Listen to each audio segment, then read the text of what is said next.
I'm back with a little more information about the new program, which is actually a subscription-based website.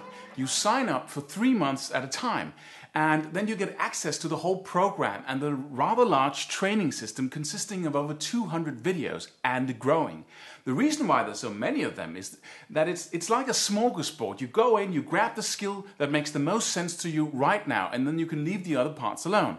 Then every month you receive a new program in your mail that builds on the training system on the website. But more about that in another video. In this video, I'll very quickly give you some explanation to a basic concept that the website is built on, and I think you'll find it very interesting. It's going to sound like I'm trying to explain complex theory to you, but it's really very simple and very practical.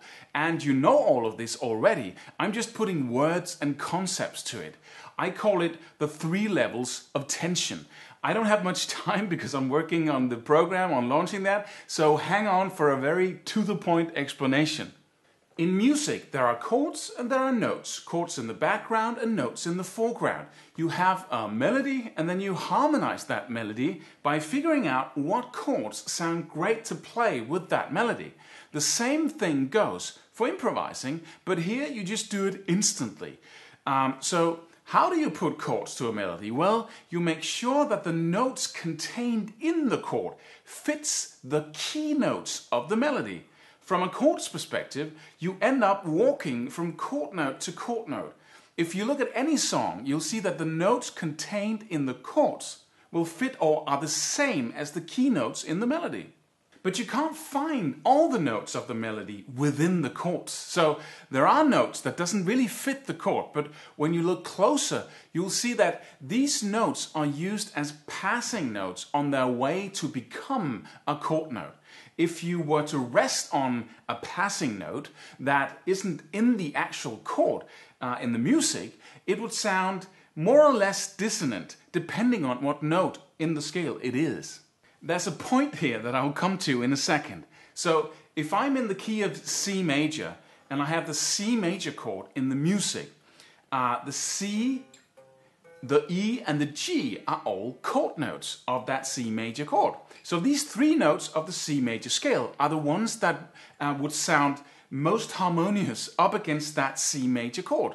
While the other remaining 4 notes of the C major scale, the notes that are not in the C major chord, those will sound more or less out or dissonant in relation to that C major chord. But then, as you know, there are 12 notes on the fretboard to choose from if you just take them all. So apart from the C major scale, we have 5 notes that we have left out. And they are not only not a part of the chord, they are not part of the scale as well. These 5 notes represent the last level of tension. So you have notes that are the same as the chord notes. That's the first level.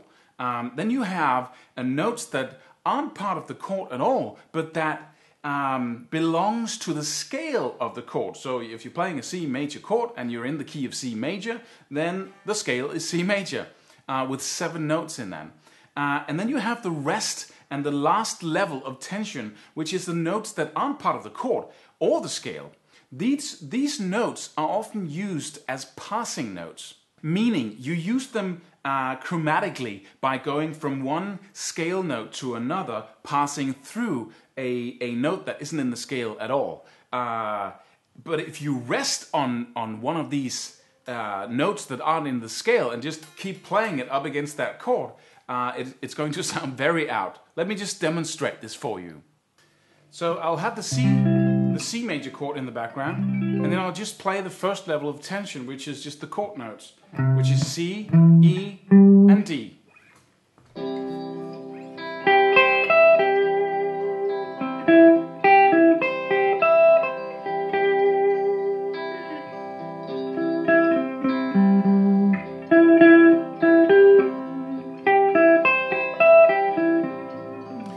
And as you can hear, that becomes a bit childish, a bit boring pretty fast. So let's use some scale notes. But again, I'm going to use the scale notes as passing notes from chord note to chord note. So I vary between having complete lack of tension to having tension, to having release again into a chord note. So for instance, I have a chord note there, I have one there. So in this microcosmos, I'm going to play, those are the chord notes. Then I'm going to use the scale note as a passing note.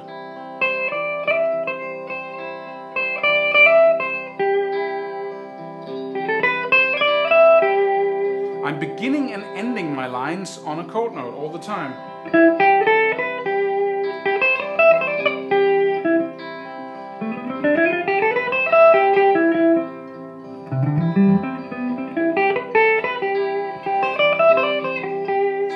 Let me try to rest on a note that is not a chord note.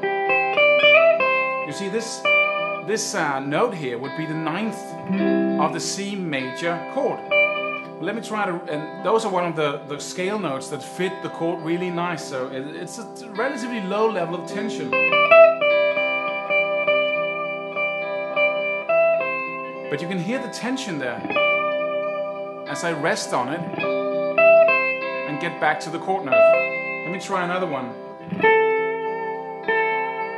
You see, this doesn't sound very harmonious at all. But if I use it,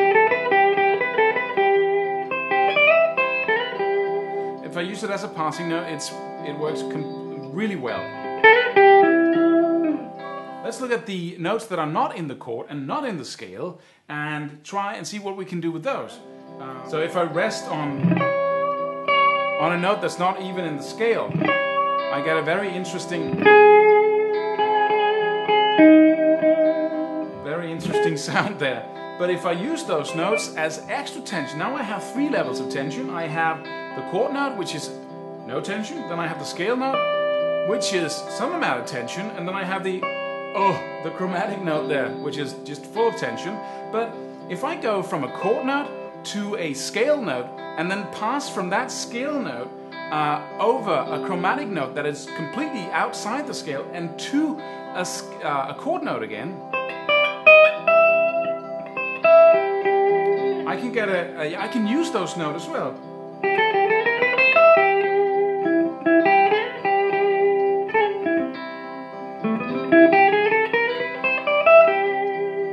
This is really the foundation of creating melodies and songs. Very often you come up with a melody first and then you find chords that fit that melody afterwards. But when you play solos and improvise, it's the other way around. And because you put notes on top of chords that are already there. And here's my point.